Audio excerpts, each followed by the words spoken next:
Hi, sweeties. How are you doing? Welcome tonight. I say thank you so much for the support. Hope you all are doing great. So I came across this particular video, which is absolutely very great because everything she said is right on point. And I am saying a very big shout out to Melody Angel. She is really doing amazingly great. We have videos also. And I am going to say this. I've been thinking about this for a while, but then I saw her video. I said, I am bringing it here. And she was talking about how we need to support Black farmers and that we need to protect Black farmers, all right? And more of us also need to become farmers because you all can see what is going on and how things are going to turn out real soon. I think, like we should start learning how to do some certain things, especially if you have a space in your yard or something. Why not buy things and also plant some certain things for yourself, right? You can easily plant tomatoes, vegetables, and the rest of it. Why am I saying this? I am saying this is because you absolutely need it for yourself. And while we are also patronizing Black farmers and buying their produces, I hope we are also buying Black owned businesses, right? Why am I saying buying Black owned business? Because you all know how much we've been wanting to bring Black dollar into Black community. And by so doing, you are helping us all, we are helping one another out to keep the dollar in circulation in Black community. You know what? Let's get into this video. We have to protect our Black farmers, and more of us need to become farmers, as prices of food will continue to rise. We already have food deserts and food insecurities to contend with in our Black community, so it's time to stay focused and get involved. Black farmers have played a critical role in the agricultural development of the United States, contributing significantly to the economy, culture, and the agricultural industry. George Washington Carver, a renowned agricultural scientist and inventor, is credited with creating several innovations in farming tools and practices. While he did not invent the plow itself, Carver's work in improving agricultural practices helped to optimize the use of plows for crop rotation and soil conservation. John Lee Love invented the portable pencil sharpener, but he also developed the mechanical cotton picker, which greatly improved cotton harvesting efficiency. His invention helped replace the labor-intensive process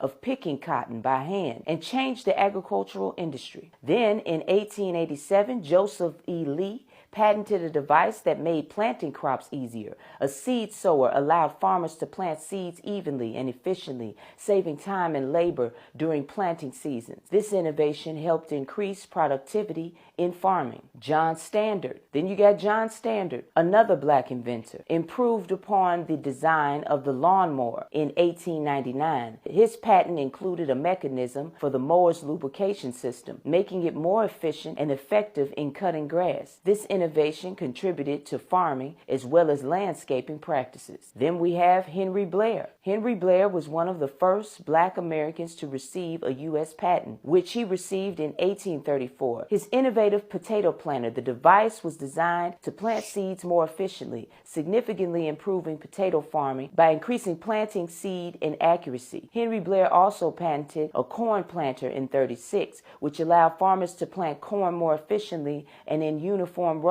This invention reduced labor and time spent planting crops, contributing to the improved agricultural productivity. Joseph G.P. Johnson invented an improved hay rake in the 19th century. The device was designed to make the collection of hay more efficient, reducing labor and time involved in gathering hay after it had been cut. Richard Allen, another Black inventor, developed an irrigation system that was designed to conserve water and help farmers manage water resources more efficiently. This system is especially important in regions where water scarcity is an issue. Though not strictly an agricultural invention, Lewis Latimer, another Black inventor, developed improvements to the design of the home heating furnace that also had applications in farming for creating more efficient systems for heating greenhouses and farming equipment. But despite the important historical role of Black farmers, they continue to face systemic racism in modern-day USDA farming, like discriminatory lending practices. One of the most significant challenges for black farmers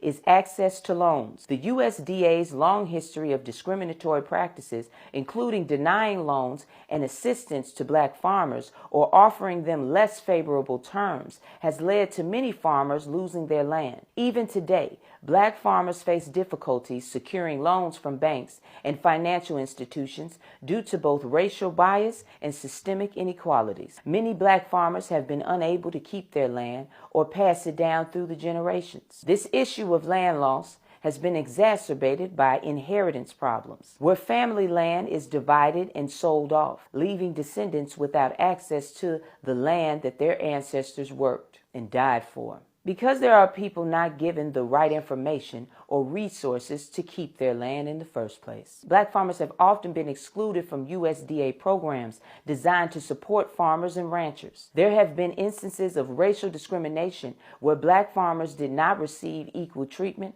or support in securing disaster relief, subsidies, or other forms of government aid that white farmers received with no problem. This discrimination persists, and many black farmers still experience unequal treatment in accessing government services that are supposed to be available to them. Black farmers continue to face limited access to resources such as technical assistance, agricultural training programs, and support networks. This makes it more difficult for them to innovate and expand their businesses and compete in the modern agricultural market. In some cases, black farmers also face environmental injustices that disproportionately affect their ability to grow crops and maintain their land. These issues include poor soil quality, contamination from nearby industrial pollution, and limited access to clean water, which often affects the black communities more severely. But it doesn't stop there. In rural communities, black farmers have reported instances of harassment by neighbors, particularly when opposing large-scale agriculture operations like factory farms. Black farmers have engaged in legal actions to combat discriminatory practices within agriculture policies. Despite long-standing advocacy, compensation for past racial discrimination against black farmers has been limited. The USDA announced a $2 billion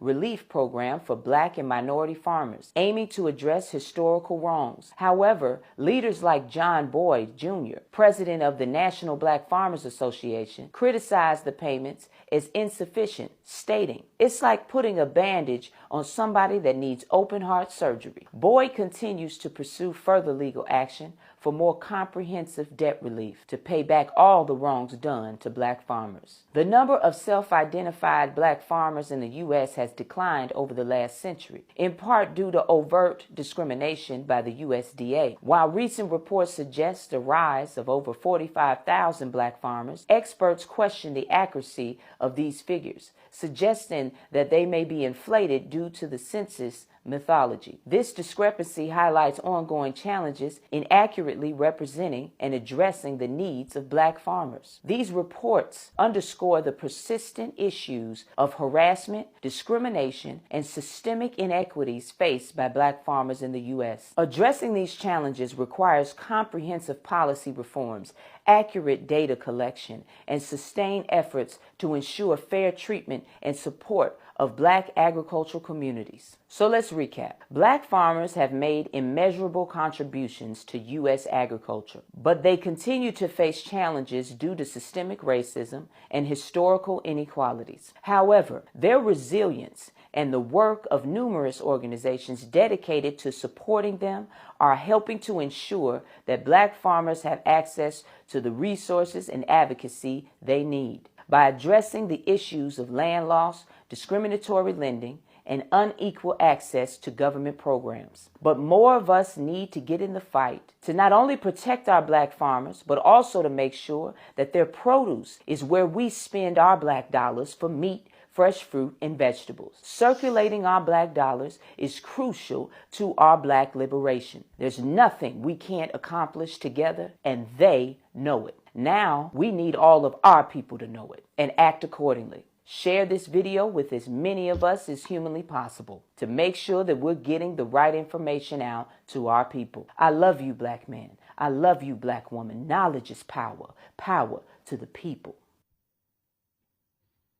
This is all I got from this video, and a very big shout out to Mela the Angel. She is so amazing. I love her content, and I am going to start. I really do not know a lot about agriculture. I know about agriculture, but I don't know a whole lot about Black American agriculture. How, um, where to come in? I mean, where do they need help?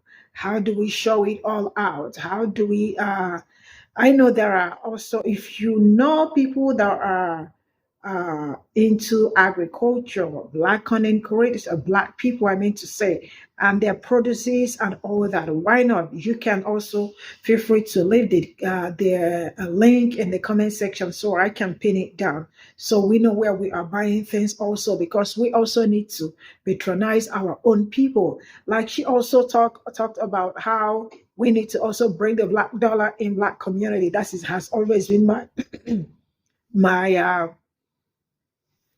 my major concern, right? I have always talk about that. How we need to patronize us, how we need to do us, how we need to buy from us, right? If there are some things like, I remember I pinned so many some stores down, like, if you are looking for where to buy something, anything at all that you are looking for, black stores where you can buy literally everything you want. So while we are still in the spirit of boycotting other people, I hope we are patronizing ourselves. I hope we are buying from ourselves.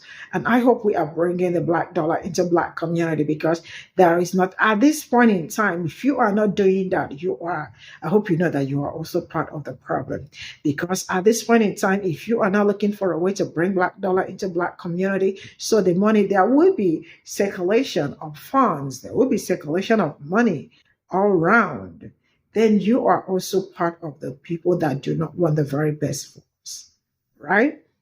So as we are doing this, I hope we keep expanding. I hope we keep growing, and I hope in the end, I mean, things will fall in perfect place for black people. So get the word out there. Share this particular video. I don't tell people to share my video, but you can share this particular one. Let's see how we are going to come in, patronize black farmers, buy their produces, buy black owned business from black owned businesses, and yeah, let's keep the flow going, because we have to keep us going.